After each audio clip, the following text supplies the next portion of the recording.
नवाज शरीफ का बयानिया, खुद नून लीगियों ने उड़ा कर रख दिया, मगर किसने और क्यों? कौन कौन नून लीग को छोड़ गया और किसकी अकल हो गई दुरुस्त? और मियां साहब की असलियत सामने आने के बाद पटवारियों का क्या हुआ हाल, ये सब जानिए इस वीडियो में। अस्सलाम वालेकुम, welcome to your channel time to time. Nawaz Sharif ने कहा, मेरा बयानिया मोटरवे से पूछो। हम मोटरवे पर गए और कहा 10 नी कुड़िए की नजरिया नवाज शरीफ दा। मोटरवे ने कहा, मैनू की पता, जाकर ऑरेंज ट्रेन से पूछ। ऑरेंज ट्रेन ने कहा, पाइन में तो आप बदहाल हूँ। इस्लामाबाद एयरपोर्ट से पूछ। इस्लामाबाद एयरपोर्ट से पूछने गए तो बारिश हो रही थी। उसकी टपकती छतों के जरिए नवाज शरीफ का बयानिया पानी पानी होकर बढ़ गया। पटवारी कहते हैं, नवाज शरीफ खाता है तो खिलाता भी है। अपने खाने के बाद जो चंद टिके बच जाते हैं वो इस जाहिल पटवारी अवाम पर लगाकर इनको खोता बिरयानी खिला के पागल बनाया हुआ है। और न खाओ मियाँ 15 वर्कर्स वाली कंपनी चलाने के काबिल नहीं, मुल्क तो दूर की बात है। पटवारियों का ये भी कहना है कि मेरा लीडर गोयल मिंडा वाकई इनकलाबी है। वो चाहता तो जेल में रहकर भी डील कर सकता था, लेकिन उसने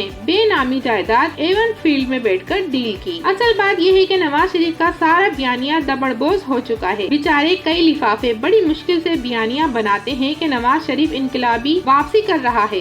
दूसरी तरफ नवाज शरीफ के अपने साथी बार बार पोल खोल देते हैं। सरदार मेहताब अब्बासी, साबिक सीनियर रहनुमा मुस्लिम लीग नून, ने एक बार फिर नवाज शरीफ की मुद्दा सियासत पर सवाल उठा दिया। कहते हैं, सियासत में नजरिया और अकीदा रखने वाले हम जैसे लोगों के लिए ये सब काबिले कबूल नहीं है कि जिस रास्ते से नवाज शरीफ इख्तिदार में आ रहे हैं। नवाज शरीफ हमेशा इसी रास्ते से इख्तिदार में आए हैं, बस इस बार जरा खुल खुलाकर आ रहे हैं, क्योंकि बूट पॉलिश ये फैसला साज नहीं हो सकते, कठपुतली होते हैं बस। वैसे ये कहना चाह रहे हैं कि फैसला साजी अब नवाज शरीफ के हाथ में नहीं, एक फसादन बुढ़िया के हाथ में है। सायरा बानो भी कमाल ही बोलती हैं, कहती हैं, कोई हमारे इनकलाबी सियासतदान और उसकी बेटी को बताए कि आपने तारीख रकम नहीं करनी, बल्कि मुल्क की लूटी हुई रकम वापस करनी है। बयानिया नजरियात पर बनता है। नवाज शरीफ का नजरिया करप्शन और माहलात के सिवा कुछ नहीं रहा। मेहताब अब्बासी साहब को अगर आज होश आया है तो अच्छी बात है, मगर सच तो ये है कि नवाज शरीफ की तमाम तर सियासी जद्दोजहद में कोई नजरिया, कोई विजन नजर नहीं आता। हमेशा से तलवाचार सियासत इनका नजरिया रहा है। कोई भी गैरतमंद और इज्जत नफ्स रखने वाला इंसान कभी भी नून लीग का हिस्सा नहीं बन सकता। जितने भी इज्जतदार लोग थे वो सब पार्टी छोड़कर चले गए या जा रहे हैं। पीछे चापलूसी करने वाले और ओहदों के भूखे लोग रह चुके हैं। मरियम के ताकतवर अब्बूजान और बेटी पटवारियों को फिर चूना लगाकर भागने की तैयारी कर रहे हैं। बेचारे पटवारी फिर से यतीम होने वाले हैं। जब चौधरी नसार, शाहिद खकान और सरदार मेहताब जैसे घाक सियासतदानों को 30 से 40 साल लग गए नवाज शरीफ बमा अहलो अयाल को समझने में, तो छोटे छोटे पार्ट टाइम पटवारियों को तो 100 साल चाहिए। काबिल नफरत नहीं, काबिल एहतराम है ऐसे पटवारी। नवाज शरीफ जिस तरह इख्तियार से निकल कर बयानिया बनाते हैं वो जबरदस्त होता है, लेकिन आखिरकार वो इख्तियार के लिए बिल्कुल बेचैन हो जाते हैं किसी नशे की तरह। फिर वो सब कुछ छोड़ छाड़ कर बूट चाट लेते हैं। हालांकि 3 बार उनके साथ एक जैसा सुलूक हुआ, लेकिन शायद वो मोमिन नहीं, इसीलिए तीनों बार एक ही सुराग से डसे गए। कुछ लोगों का ख्वाब था नवाज शरीफ आएंगे तो सब ठीक हो जाएगा। ताबीर ये है कि तारीख में पहली बार इलेक्शन सर्वे पर पाबंदी लगवाना पड़ी। ख्याल में अवामी पजीराई के बेनजीर मुजाहिरे झलमिला रहे थे। हकीकत जहलम के